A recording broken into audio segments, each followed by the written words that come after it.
Hey Lego gang, welcome back to Clipsy's Bricks and part 2 of the bakery. Today we're going to work on the second floor and roof. We're going to finish this up, and I got a couple of revisions to the ground floor, but we're going to get to those later, so let's get into it.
So figuring out this angled wall took me a little bit.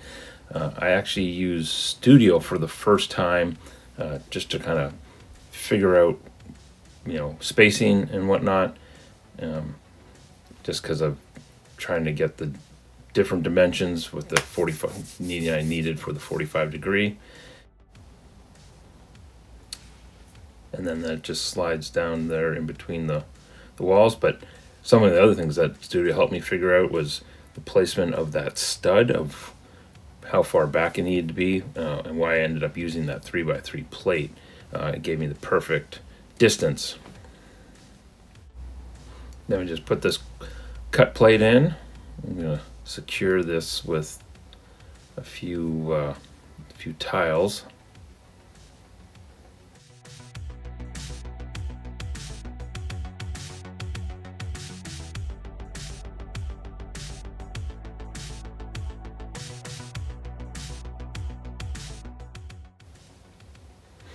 So that 45 degree angle wall is just held in there with friction. There's not a connection, but it's secure.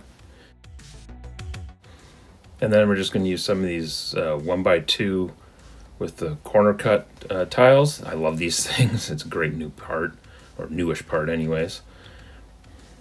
Coming really handy. Then we're going to add a stud just so we have a connection point for the roof. And then we'll finish it off with a 2x2 corner tile.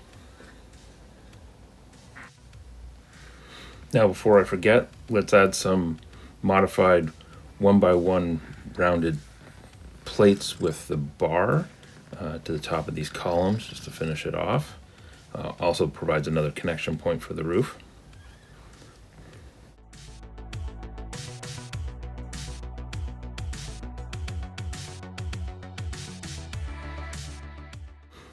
Time to add some interior decoration before we finish the wall. My big hands can't get in there. All right, first things first, let's talk about the floor. Now, if you look here, I recently bought or ordered some 2x2 custom printed tiles from Trix Bricks. I love the pattern. I think it's a Portuguese tile, and I really like the way it looks, but I think this space is too small for it. Let me know what you think. And I want some ideas of how to, or which route you think I should go with tiling off this floor. I'm thinking maybe the dark tan, but then with the dark tan wall, that's not going to work. I don't think a tile look really would be right, given that this is the second floor. Maybe a wood floor look. I don't know.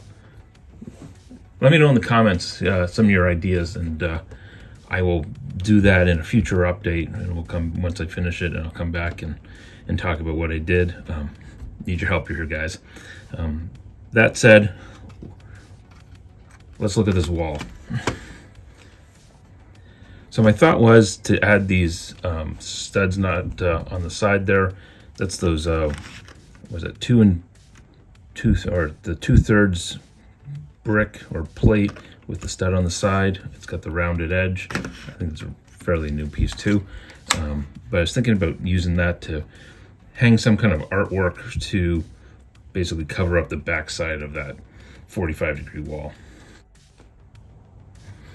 So given the spacing, we basically got a 4x5 stud space, and I'm just kind of going to go with a abstract look. Nope. Make sure I put these in the right spot. I'm just going to go with some kind of a abstract artwork here.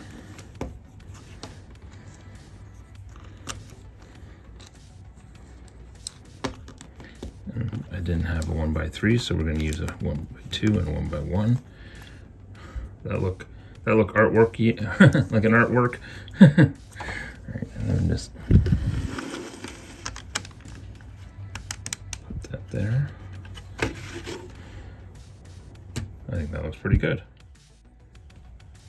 Now, I think new in January, there was this, I think this was from January anyways, there was a new Build a minifigure, which is an artist. So I've got her, and at the same time, I think this part was new. So we're going to basically create an artist's loft here. I built an easel. This is pretty much one for one the build from Van Gogh's Starry Night. So I'm going to go with that, I think. So that'll go in there, and she'll go in there, but she needs some, I think she needs a palette.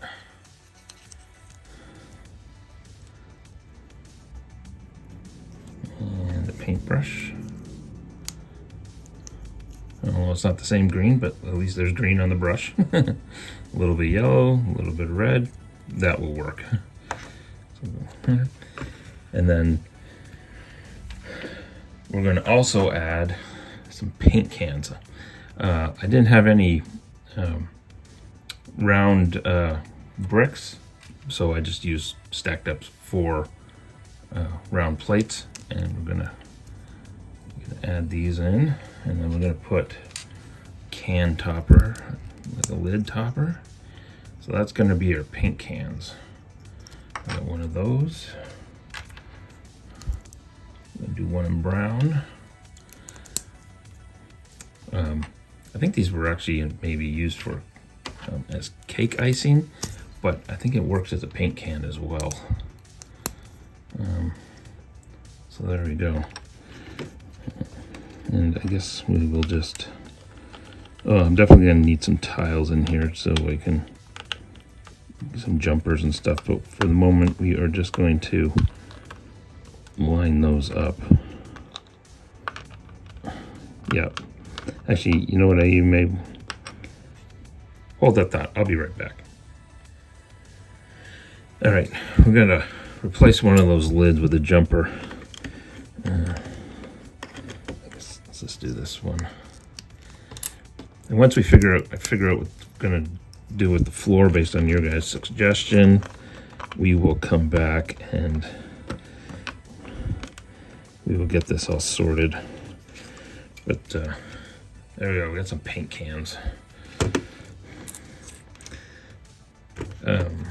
You may have also noticed I haven't left a door or any way to get to this floor. That is intentional. Eventually, when I figure out what will go next to this build, I'm thinking I'll probably have a doorway that goes into the adjacent building, and that will be the access. I actually have a couple more of these.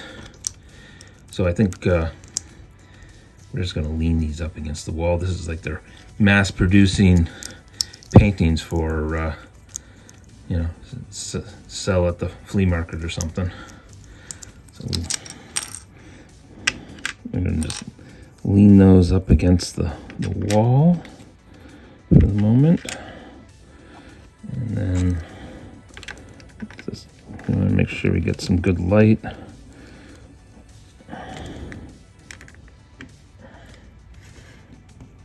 Like I said, once we get some proper floor and with some studs, we can make these angles all right. But I think that is a great use for the interior. Now let's finish this wall and get to the roof.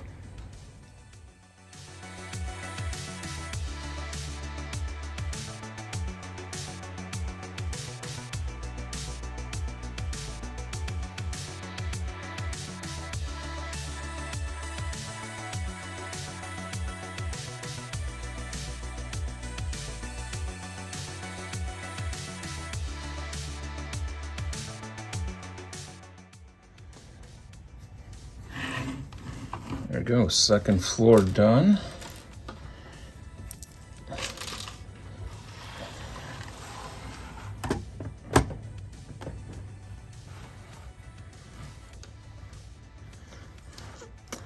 Really happy with this house. This is looking awesome. And while we're here, just because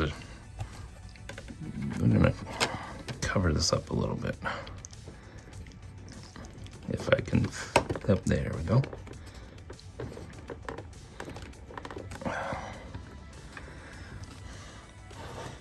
That's just placeholder basically. All right, let's get to the roof.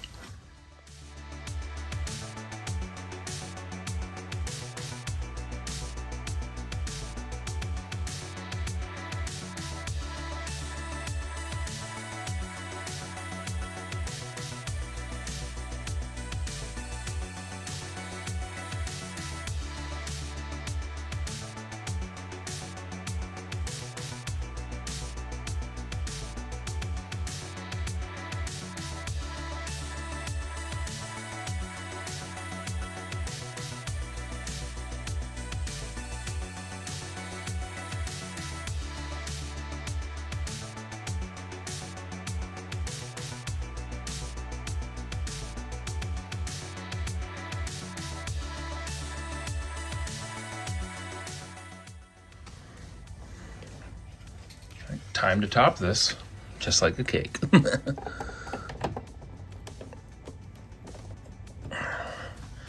There we have it. Let's get a little higher vantage point. All right, I am absolutely thrilled with the way this has turned out.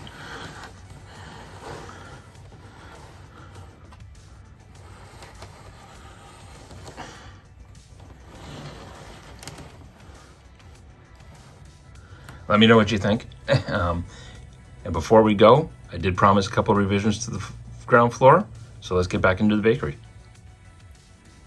All right, first revision is I added a rolling pin to that little area above the stove. Yeah, I know, super safe given that it's basically above the baker's head.